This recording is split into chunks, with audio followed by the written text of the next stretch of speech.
Assalamualaikum warahmatullahi wabarakatuh. Perkenalkan, nama saya Muhammad Ibnu Asidik dengan NIM 2523041. Saya di sini akan mempresentasikan eh, MK Kepemimpinan dengan materi gaya kepemimpinan dalam konteks keinsinyuran. Nah, ini ya, ada transformasional, transaksional, servant leadership, adaptive, adaptive leadership. Ya. Apa itu kepemimpinan? Leadership is a process whereby an individual influence a group of individuals to achieve a common goal. Artinya itu, kepemimpinan adalah suatu proses di mana seorang individu memengaruhi sekelompok individu untuk mencapai tujuan bersama. Nah, prosesnya ada. Kepemimpinan bukan sifat bawaan, melainkan proses interaksi antara pemimpin dan anggota. Ya. Jadi tuh kepemimpinan tuh bukan sifat, tapi itu bawaan. Ya, bawaan. Kepemimpinan salah. Kepemimpinan bukan sifat bawaan, melainkan proses ya. Melainkan proses interaksi antara pemimpin dan anggota tim. Ya. Jadi gimana orang melakukan suatu tim dan memimpin suatu tim itu bukan dari sifat bawaan melainkan dari interaksi antara pemimpin dan anggota tersebut. Pengaruhnya ya ada pengaruh dari kepemimpinan itu kemampuan mempengaruhi orang lain untuk mencapai tujuan bersama tanpa paksaan. Jadi itu kemampuan mempengaruhi orang lain ya untuk mencapai tujuan bersama tanpa paksaan. Jadi pemimpin itu sangat mempengaruhi dalam anggota sebuah tim. Nah, untuk tim tersebut dia akan mempengaruhi sekali ya untuk mencapai tujuan bersama. Terus yang ketiga ada konteks. Konteks. Gaya kepemimpinan dipilih sesuai situasi tim dan tujuan proyek terkini ya. Semisal ada proyek, nah itu pemimpin dipilih sesuai situasi tim. Ada yang berbagai macam ya dari konteks-konteks tersebut. Selanjutnya, 4 gaya kepemimpinan utama. Nah, yang pertama ada transformasional, transaksional, servant, adaptif dan adaptif ya. Yang pertama transformasional. Motivasi tim melebihi ekspektasi melalui visi dan inspirasi. Yang kedua, transaksional, berbasis pertukaran, reward untuk kinerja, punishment untuk kegagalan. Nah, yang ketiga ada servant, pemimpin mengutamakan kebutuhan dan pengembangan anggota tim. Dan servant itu pemimpin sangat mengutamakan ya, bisa dibilang tuh mengutamakan kepentingan bersama daripada kepentingan individu. Yang terakhir ada adaptif, mendorong tim menghadapi tantangan kompleks dengan fleksibilitas. Selanjutnya, ada satu ya, transformational leadership. Definisi memimpin transformasional menginspirasi anggota timnya untuk melampaui kepentingan pribadi demi tujuan organisasi. Mereka menciptakan visi yang kuat, memotivasi melalui nilai, dan mengembangkan potensi individual. Notpost 2021.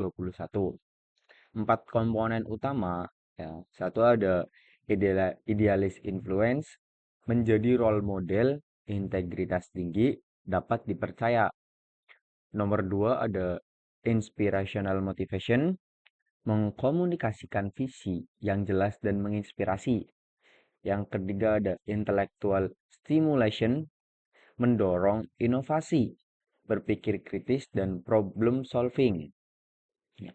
Yang keempat ada individualist consideration, mentoring dan coaching sesuai kebutuhan individu. Nah, ini ada Yang pertama ada transformational leadership, itu ada 4 komponen utama yang tadi ya, yaitu idealis influence menjadi role model, ada inspiration motivation, mendorong mengkomunikasi visi yang jelas, intellectual stimulation mendorong inovasi, ya kan, berpikir kritis dan problem solving, individualist consideration, ya kan, mentoring ya atau memimpin sesuai kebutuhan individu. Ya. Transformational, dampak dan studi kasus. Nah, model full range leadership. Nah, yang pertama ada laissez-faire, pasif dan tidak efektif, transaksional, reward dan punishment, transformational, ideal dan efektif.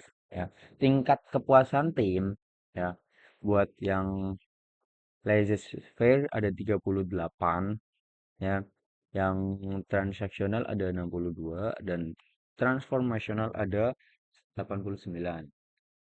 Studi kasusnya Elon Musk Space atau Tesla ya. Visi menjadikan manusia spesies multiplanet.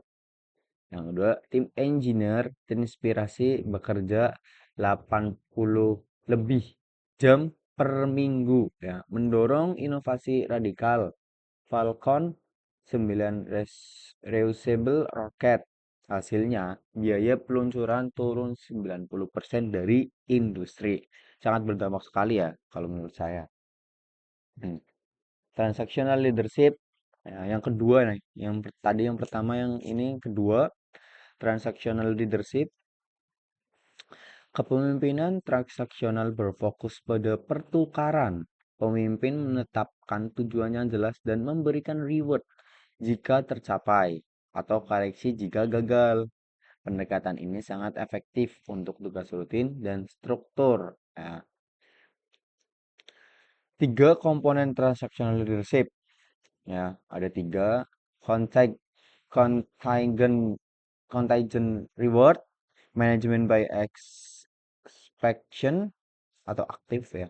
Manajemen by expectation pasif. Ada yang aktif, ada yang pasif. Nah, yang pertama adalah pemimpin menetapkan tujuan spesifik dan memberikan reward atau bonus promosi bila target KPI proyek tercapai. Ya, jika memenuhi target itu mendapatkan reward ya atau hadiah bisa dibilang.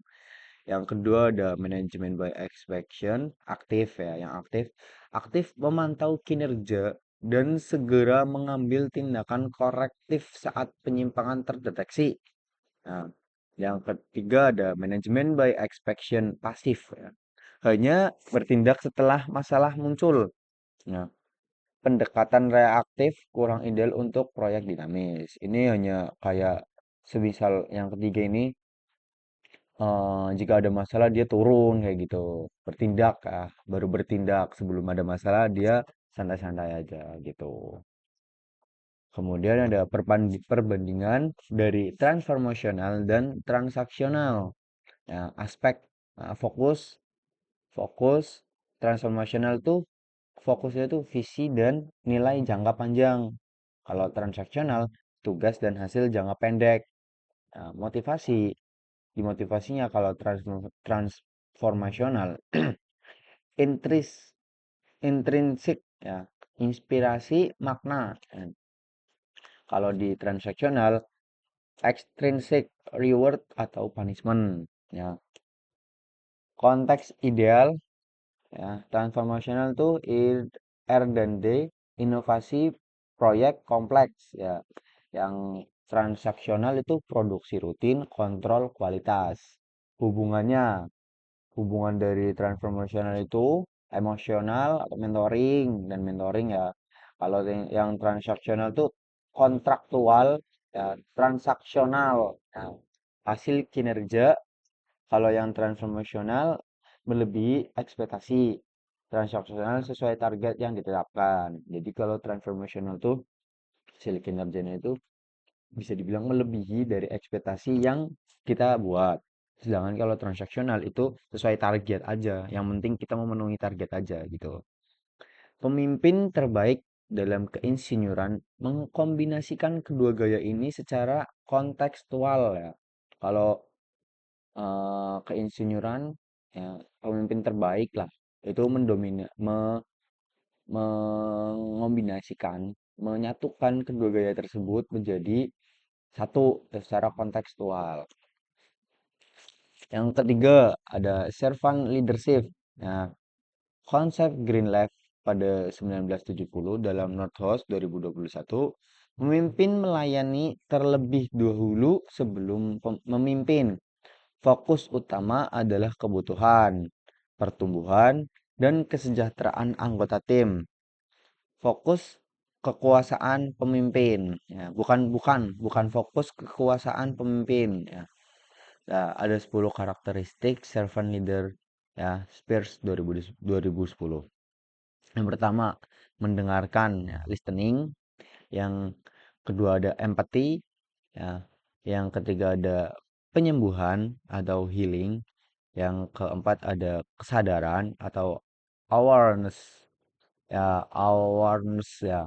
Yang kelima ada persuasi bukan paksaan. Nah, persuasi bukan paksaan. Yang keenam, konseptualisasi visi jangka panjang. Nah, yang kedua ada kemampuan meramalkan dampak. Yang ke 8 ada stewardship atau tanggung jawab. Yang ke-9 ada komitmen pada pertumbuhan orang. Yang ke-10 ada membangun komunitas ya. Piramida terbaiknya tim atau karyawan, manajer menengah, top leader. Servant leader berada di bawah, mendukung dan melayani tim gitu. Yang keempat ada adaptive leadership. Harvard 1994 dalam Northhouse 2021, adaptive leadership membantu individu dan organisasi menghadapi tantangan yang tidak memiliki solusi mudah. Pemimpin mendorong tim untuk belajar beradaptasi pada kondisi yang terus berubah. Ya, kalau adaptive leadership itu membantu individu dan organisasi menghadapi tantangan yang tidak memiliki solusi mudah. Jadi kalau solusinya sulit itu bagi adaptive leadership sangat penting dan turun mungkin ya itu.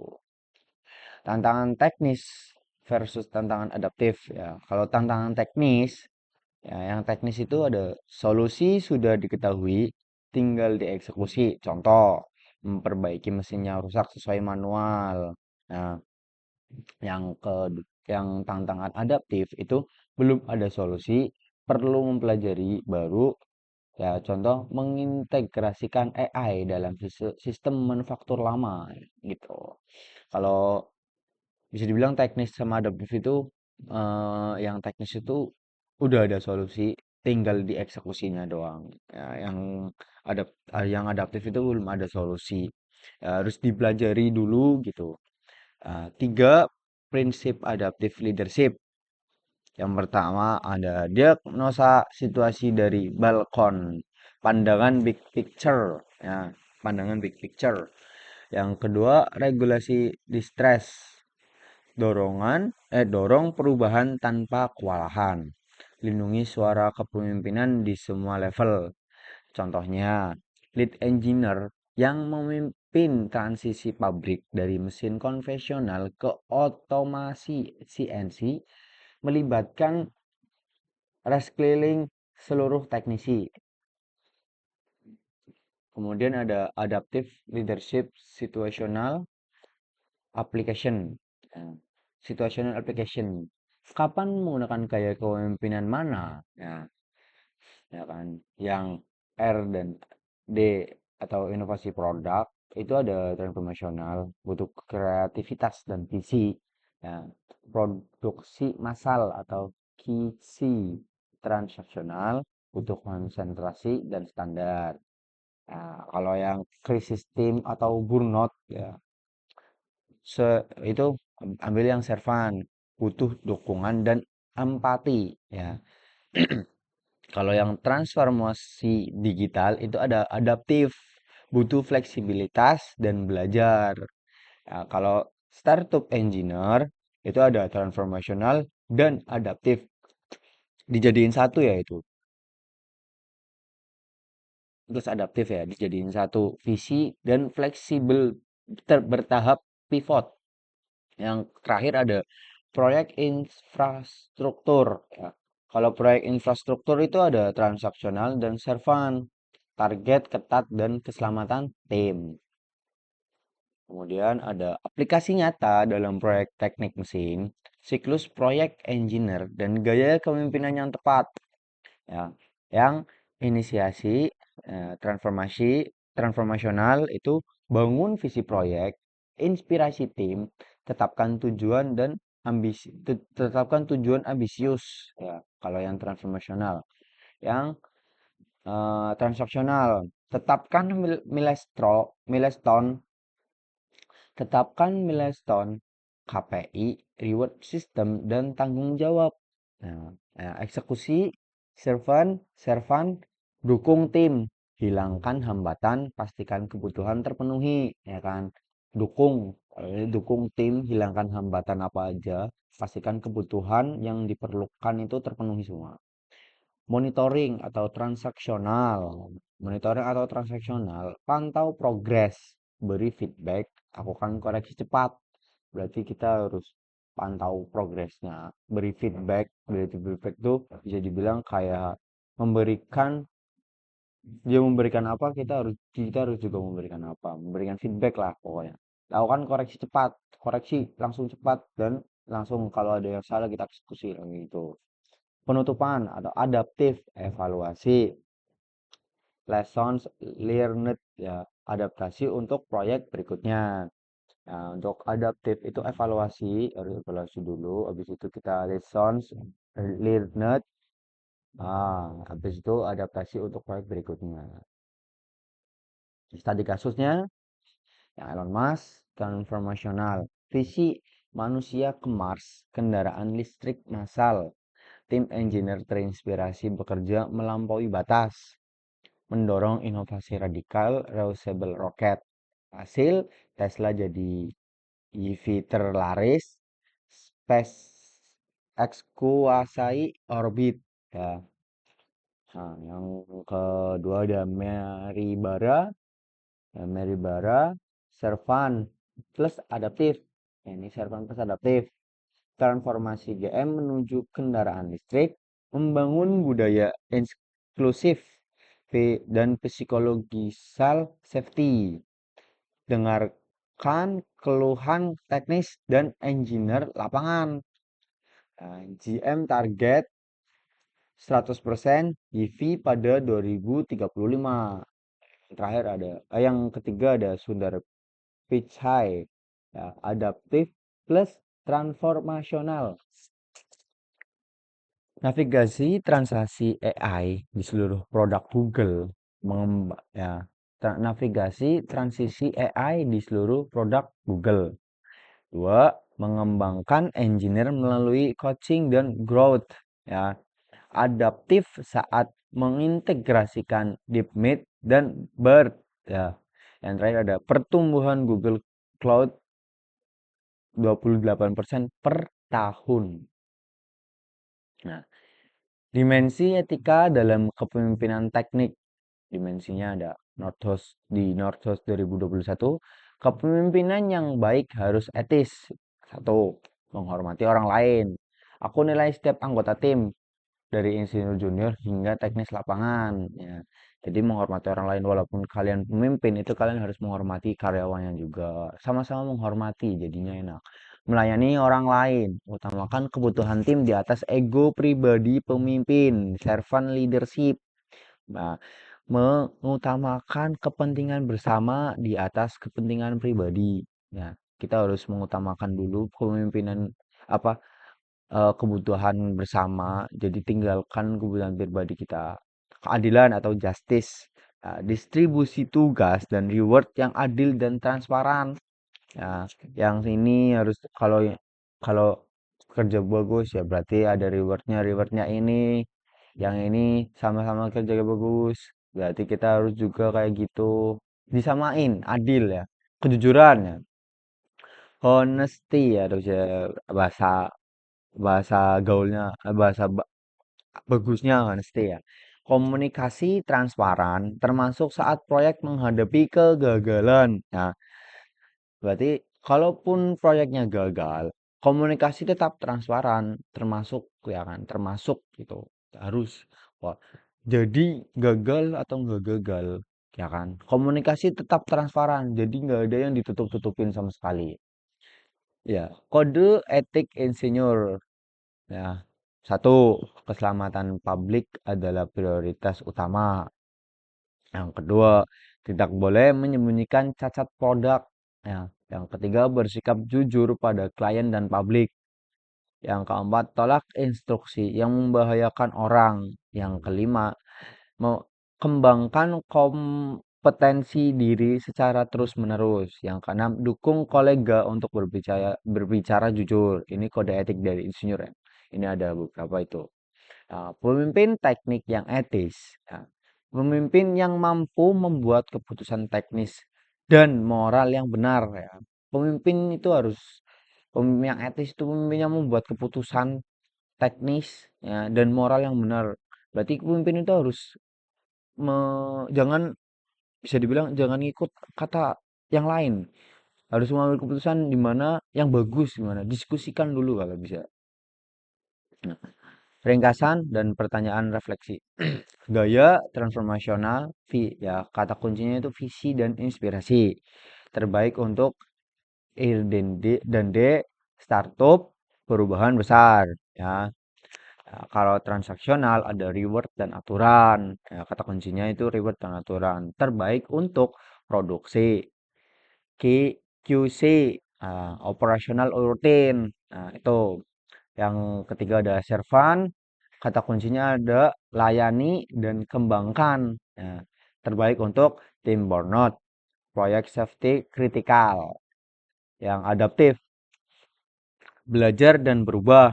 Nah, terbaik untuk transformasi digital, disrupsi industri, ya kan. Pertanyaan refleksi diskusi, jika Anda menjadi project manager sebuah proyek otomatis pabrik, gaya mana yang Anda pilih dan mengapa? Kalau menurut saya sih di collab-collabin aja, harus sesuai kebutuhan aja. Apakah mungkin seorang yang ingin menggabungkan lebih dari satu gaya kepemimpinan secara bersamaan? Mungkin tadi ada, ya kan. Apa tantangan terbesar menerapkan servant leadership di lingkungan industri yang kompetitif? Ya menurut saya sih, eh, harus melayani ya, melayani dan kembangkan itu, harus bisa mengaturnya semua sih untuk semua anggota tim gitu. Nah, terima kasih. Ini yang terakhir ya. Wabillahi Taufik walhidayah. Saya Muhammad Ibn Sidik dengan NIM 25230041. Mohon undur diri. Eh, mohon maaf jika ada salah kata. Wabillahi Taufiq wal hidayah. Wassalamualaikum warahmatullahi wabarakatuh.